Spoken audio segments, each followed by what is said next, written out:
ഞാൻ ഇങ്ങനെ വരുമ്പോ എന്റെ കയ്യിൽ ഒരാൾ നോട്ടീസ് എന്നുള്ള നിനക്ക് തന്നതാണ്. എന്താണെന്ന് അറിയത്? ഇത് കണ്ടോ, ഒരു ഭാഗത്ത് മൗലൂദ് പാരായണവും മറു ഭാഗത്ത് ഗാനമാണ്. ഇതിപ്പോ കഴിഞ്ഞ മാസം 26-ാം തീയതി ഞാനിങ്ങനെ വരുന്നതിന്റെ തൊട്ട് മുമ്പ് നടക്കാണ്. ഒരു ഭാഗത്ത് ഗാനമേള, മെഗാഹിറ്റ് ഗാനമേളയാണ്. എന്ത്, കോട്ടയം കമ്മ്യൂണിക്കേഷന്റെ, ഇപ്പുറത്ത് മൗലൂദ് പാരായണം. ഇതൊക്കെ ഒരു വലിയന്റെ അല്ലെങ്കിൽ ഒരു ജാറത്തിലൊക്കെ നടക്കുന്ന ഏർപ്പാടുകൾ. പലതും പല രൂപത്തിലും പറയാനുണ്ട്, നമ്മൾ അതിലേക്ക് കടക്കുന്നില്ല. നിങ്ങൾ ഓരോന്ന് ആലോചിച്ച് നോക്കുക. ഇത് ഞാൻ ചെയ്യേണ്ടതുണ്ടോ? ഇത് ഖുർആനിന്റെ താല്പര്യമാണോ? നബി സല്ലല്ലാഹു അലൈഹി വസല്ലം പഠിപ്പിച്ചതാണോ? എന്തിന്റെ അടിസ്ഥാനത്തിലാണ് ഇത് ചെയ്യണമെന്ന് പറഞ്ഞിട്ടുള്ളത്? ആ പഠനം നമ്മളെ ബോധ്യപ്പെടുത്തുന്നത് സുന്നത്തിലോ ജമാഅത്തിലോ അഥവാ മുത്തനബിയോ സഹാബികളോ പഠിപ്പിക്കാത്ത ഉപജിയത്തും മാലയും മൗലൂദും സിയാറത്തും മഹാമഹവും ഏർപ്പാടുകളും കൊണ്ട് നടക്കലല്ല സത്യപാന്താവും.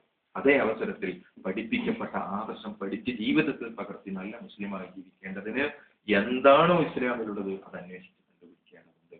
അങ്ങനെ കണ്ടുപിടിക്കുമ്പോൾ ദിക്റുണ്ട്, സ്വലാത്തുണ്ട്, നിസ്കാര ശേഷമുള്ള ദുആയുണ്ട്, മരണപ്പെട്ടവർക്കുള്ള പ്രാർത്ഥനയുണ്ട്, സിയാറത്തുണ്ട്, എല്ലാം ഉണ്ട്. അല്ലെ, ഉള്ളത് നബി സല്ലല്ലാഹു അലൈഹി വസല്ലം പഠിപ്പിച്ചതുപോലെയാണ്. അതുകൊണ്ട് പഠിക്കുക, മനസ്സിലാക്കുക. അല്ലാഹു സുബ്ഹാനഹു വ തആല നമുക്ക് തൗഫീഖ് നൽകി അനുഗ്രഹിക്കുമാറാകട്ടെ. പഠിക്കണമെന്നാണ് ഞാൻ ആവർത്തിക്കുന്നത്. ഇതിന്റെ ഉദ്ദേശം അത് തന്നെയാണ്. ഏതെങ്കിലും ഒരു കൂട്ടരെ പകർത്താൻ മറ്റൊരു കൂട്ടരെ ജയിപ്പിക്കുക എന്നല്ല നമ്മൾ ഉദ്ദേശിക്കുന്നത്. ആ പഠനത്തിന് വേദി ഒരുക്കുമ്പോൾ നമുക്ക് ആത്മസംതൃപ്തി ഉണ്ടാകും. തീർച്ചയാണ്, ഞാൻ പഠിച്ചു, ഞാൻ മനസ്സിലാക്കി, ദീനിന് വേണ്ടി കുറച്ച് സമയം ചെലവഴിച്ചു എന്ന് നമുക്ക് ബോധ്യപ്പെടും. ആ ബോധ്യമാണ് പരലോകത്ത് നമ്മളെ രക്ഷപ്പെടുത്തുന്നത്. അതിലൂടെ നമുക്ക് പറയാലോ, ഏതെങ്കിലും ആളുകളുടെ തലയിലല്ല, ഞാനതിനു വേണ്ടി കഷ്ടപ്പെട്ടു എന്നെങ്കിലും അല്ലാഹു സുബ്ഹാനഹു വ തആല തൗഫീഖ് നൽകി അനുഗ്രഹിക്കുമാറാകട്ടെ. നമ്മുടെ ഒത്തുകൂടെ റബ്ബ് സുബ്ഹാനഹു വ തആല സ്വീകരിക്കുമാറാകട്ടെ. എന്നെയും നിങ്ങളെയും പരലോകത്ത് റബ്ബ് സുബ്ഹാനഹു വ തആല അവന്റെ ജന്നാത്തുൽ ഫിർദൗസിൽ ഒരുമിച്ച് കൂട്ടിത്തരുമാറാകട്ടെ. സിറാത്തുൽ മുസ്തഖീമിലൂടെ വഴി നടത്തി തരുമാറാകട്ടെ.